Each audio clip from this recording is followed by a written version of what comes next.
సినీ రంగంలో ఓ వ్యక్తి ఒక వ్యవస్థగా మారారు. 3 తరాలకు వారధిగా సారథిగా ముందుకు నడుస్తున్నారు, నడిపిస్తున్నారు.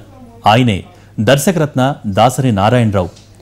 70 వసంతాలు పూర్తి చేసుకుని 71వ వసంతంలోకి అడుగెడుతున్న శుభ సందర్భంలో మరి దాసరి రాజకీయ సినీ ప్రస్థానంలో ఆయన అనుభవాలను మరెన్నో విశేషాలను ఆయన్నే అడిగి తెలుసుకుందాం.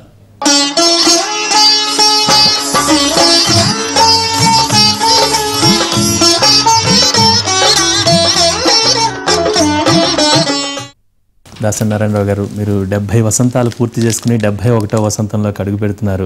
సో ఈ సందర్భంగా ఎన్టీవీ తరపున ముందుగా అందరికంటే ముందుగా జన్మదిన శుభాకాంక్షలు మీకు. Thank you very much.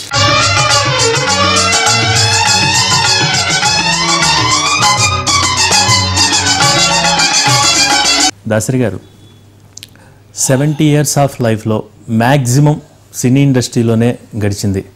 చాలా కొద్ది మందికి మాత్రమే ఈ అవకాశం ఉంటుంది, రైట్? అలాగే ఈ ఇండస్ట్రీతో ప్రయాణంలో 3 జనరేషన్స్తో మీరు వర్క్ చేశారు. ఎలా సాధ్యమైంది? అంటే చాలామంది కూడా కాలంతో పరిగెత్తలేకపోతారు. ఎలా సాధ్యమైంది? ఒక దర్శకరత్న దాసరి నారాయణరావుకి ఇది ఎలా సాధ్యమైంది? చాలామంది గొప్పవాళ్ళు ఉంటారు, చాలామంది సమర్థులు ఉంటారు. కానీ ఆ సమర్థులకి గొప్పవాళ్ళకి అవకాశాలు దొరకడం ముఖ్యం. అవకాశాలు దొరికిన తర్వాత వాటిని సద్వినియోగం చేసుకోవడం చాలా ముఖ్యం, నిలబెట్టుకోవడం. సో కాలాన్ని బట్టి వచ్చిన అవకాశాలను వినియోగించుకుంటూ కాలం మారుతున్న కొద్దీ ఆ కాలంతో పాటు నేను కూడా మారుతూ ఈ 50 సంవత్సరాల్లో నిలబెట్టుకుంటూ వచ్చా. దాసరి అంటే ఇండస్ట్రీలో ఒక వ్యక్తి కాదు, దాసరినే ఒక ఇండస్ట్రీ. చూసి నేర్చుకోవాల్సిన చాలా ఉంటుంది. ఏంటి ప్రస్తుతం ఇండస్ట్రీ స్థితిగతులపైన మీ అభిప్రాయం ఏంటి? ప్రస్తుతం నా ఇండస్ట్రీలో స్థితి గతి రెండూ బాగుండలేదు. సక్సెస్ అనేది చాలా తక్కువైపోయింది. సక్సెస్ అనే దాంట్లో కూడా సినిమా ఫెయిల్యూర్ కంటే కాస్ట్ ఫెయిల్యూర్ ఎక్కువైపోయింది. ఫర్ ఎగ్జాంపుల్, ఒక సినిమా జులై అనే సినిమాని ఆంధ్రప్రదేశ్ రైట్స్ నేను తీసుకుని దాన్ని రిలీజ్ చేశాను. Very successful film. లాభం వచ్చింది, కొన్న వాళ్ళకి లాభం వచ్చింది, నిర్మాత కూడా కొంత ఓవర్ఫ్లో వచ్చింది. సో వెరీ హ్యాపీగా ఆ సినిమా సక్సెస్ఫుల్ ఫిలిం. అదే నిర్మాత అదే దర్శకుడితో అదే హీరోతో 3 సంవత్సరాల తర్వాత ఇప్పుడు సన్ ఆఫ్ సత్యమూర్తి సినిమా తీశారు. ఓకే. దీని కాస్ట్ నాకు తెలిసినంత వరకు 65 కోట్లు 67 కోట్లు అయిందంటున్నారు. నేను కొన్నది 21.5 కోట్లు ఎంతో కొన్నాం, 22 crores కొన్నాం. అంటే 3 రెట్లు పెరిగింది. వితిన్ 3 years 3 రెట్లు కాస్ట్ పెరిగింది. అదే హీరో, అదే డైరెక్టరు, అదే నిర్మాత. సో ఈ గ్యాప్ ఏదైతే ఉందో సుమారు 40 లక్షలు, 40 కోట్లు.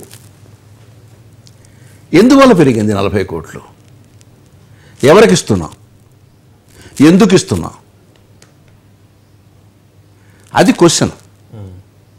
పూర్వం ఏం చేసేవాళ్ళం అంటే, ఇలాంటి సందర్భాలు వచ్చినప్పుడు ఇండస్ట్రీలో ఉన్న అందరి నిర్మాతల్ని కూర్చోబెట్టి, అలాగే వాళ్ళతో పాటు ఇండస్ట్రీలో ఉన్న ఆర్టిస్టులు కూడా కూర్చోబెట్టి, ఏమిటి ఇలా ఉంది పరిస్థితి, మనం దీనికి ఏం చేయాలి అంటే ఒక నిర్ణయానికి వచ్చేవాడు.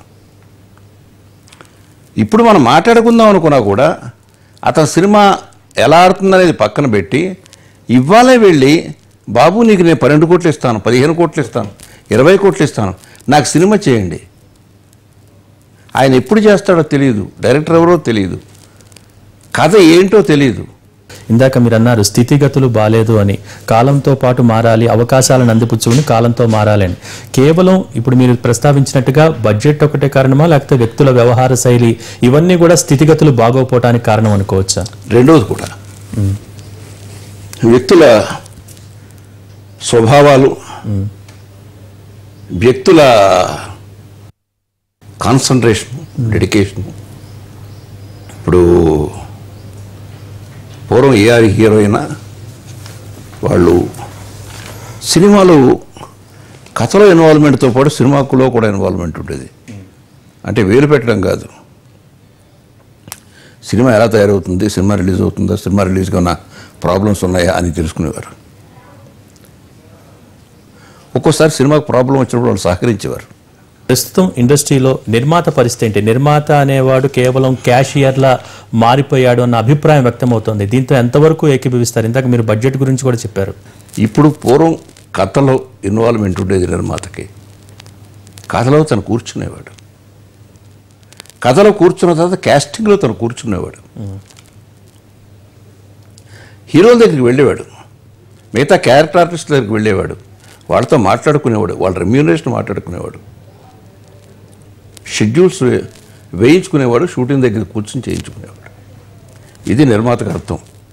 నిర్మాతలు అందరూ అంతే అలాగే చేశారు. ఓకే. ఇప్పుడు దురదృష్టం ఏంటంటే ఒక హీరోని కానీ ఒక డైరెక్టర్ని కానీ బుక్ చేసుకుంటున్నారు.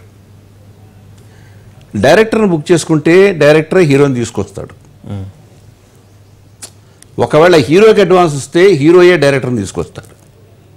ఇక వాళ్ళిద్దరిని తీసుకురాగానే ఇతని పని అయిపోయింది.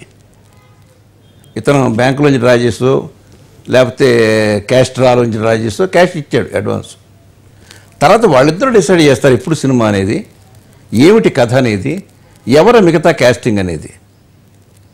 వాళ్ళు ఒక లిస్ట్ ఇస్తారు, ఆ లిస్ట్ ఇతను చూసుకుంటాడు. ఆ లిస్టు మళ్ళీ వాళ్ళ ప్రొడక్షన్లోనే వాళ్ళే ఉంటారు మనుషులు, వాళ్ళ ప్రొడక్షన్ మేనేజర్, వాళ్ళ టీము. ఆ టీం వెళ్ళి వాళ్ళందరూ సెలెక్ట్ చేస్తుంది. వీడికి ఇంత ఇవ్వాలి, వీడికి ఇంత ఇవ్వాలి, వీడికి ఇంత ఇవ్వాలి అంటారు. ఈయన ఇచ్చుకుంటాడు. అంటే నిర్మాత మీద ఎవరి డామినేషన్ పెరిగిపోతుంది? దర్శకుడు డామినేషన్ పెరిగిపోతుందా, లేకపోతే హీరో డామినేషన్ పెరుగుతుందా? ఎవరి డామినేషన్ పెరగట్లా, నిర్మాత అసమర్థత పెరుగుతుంది. ఇప్పుడు హీరో తప్పే ఉంది. అతను హీరో నిర్మాత ఇంటికి వచ్చి నేను చేస్తాను సినిమా అని అడగలేదుగా, మీరే చేసి పెట్టుకొని అడిగారు. అలాగే డైరెక్టర్ ఇంటికి వెళ్ళి మీరే అడిగారు, చేయండి చేయండి చేయండి అని. మీ ఇష్టం, మీరు ఎప్పుడు చేస్తే అప్పుడు చేయండి అని. సో డామినేషన్ ఏముంది ఆటోమేటిక్గా.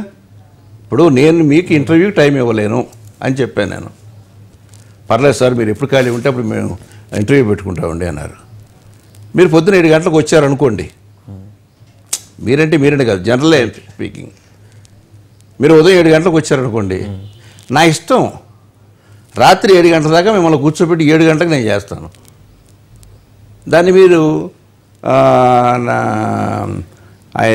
నేను నిర్లక్ష్యం అంటే ఎట్లా, నా ప్రాబల్యం అంటే ఎట్లా? సో మోర్ దెన్ నిర్మాత అనేవాడు అసమర్థుడయ్యాడు కాబట్టి ఇవన్నీ జరుగుతున్నాయి. రైట్. పరిస్థితిలో మార్పు రావాలంటే మొదట నిర్మాతే మారాలి. నిర్మాత మారాలి, లేకపోతే కొత్త నిర్మాత రావాలి.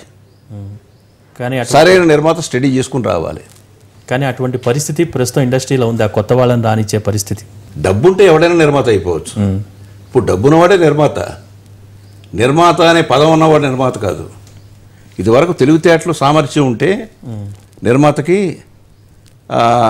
డబ్బుతో పని లేదు, నిర్మాత అయ్యేవాడు. అలా అయిన నిర్మాతలు చాలామంది ఉన్నారు. ఇప్పుడు డబ్బు ఉంటే చాలా నిర్మాత ఉంటాడు. అంటే పెద్ద అడ్వాన్స్ ఇవ్వగలిగిన వాడు నిర్మాత. డైరెక్టర్ గురించి మాట్లాడుకుంటే ప్రస్తుతం ఉన్న సిచ్యువేషన్స్లో కథనం కంటే పంచ్ డైలాగ్స్ పైన ఎక్కువగా సినిమా రన్ అయిపోతున్న సందర్భం మనం చూసాం. రైట్. అంటే ఏంటి, పంచ్ డైలాగ్స్తోనే పని కానిచ్చేయటాన్ని ఏ విధంగా చూస్తారు? ఇది ఎంతకాలం నిలబడుతుంది? లాంగ్ రన్లో ఎంతవరకు ఇది ఎక్కడ నిలబడింది అని అడుగుతున్నాను. పంచ్ డైలాగ్ వల్ల మాత్రమే ఫలానా సినిమా నిలబడింది అని మీరు ఒక్క సినిమా కొన్ని సినిమాలు చెప్పండి.